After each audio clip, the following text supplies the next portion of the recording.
বর্ষা আসছে, গ্রামে গ্রামে জল জমছে। বৃষ্টির জলে ডেঙ্গুর শঙ্কা রয়েছে, সেই জন্য আগে থেকেই মাঠে নেমে পড়ল গাজল সার্কেলের খারনৌনা প্রাথমিক বিদ্যালয়। ডেঙ্গুর প্রতিরোধে এবং প্লাস্টিক বর্জন নিয়ে বৃহস্পতিবার ওই প্রাথমিক বিদ্যালয়ে সচেতনতামূলক নাটক অনুষ্ঠিত হয়।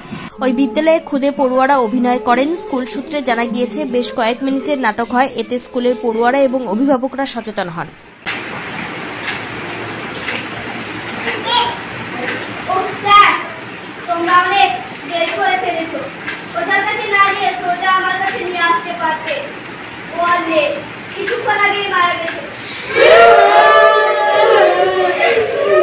সুন্দর লেগেছে। ছোট ছোট ছেলেমেয়েরা যে নাটকটা পরিচালনা করলো তাতে আমাদের খুব সুন্দর লেগেছে। আর মাস্টার মশাই আর দিদিমণিদের সহযোগিতায় খুব ভালো করে। আমরা তো সামাজিক দায়বদ্ধ প্রাণী, সেই হিসেবে আমরা বুঝতে পেরেছি যে আমরা যে এলাকায় কাজ করি সেটা একটা আদিবাসী অধ্যুষিত এলাকা, সেখানে অ্যাওয়ারনেসের বড় অভাব।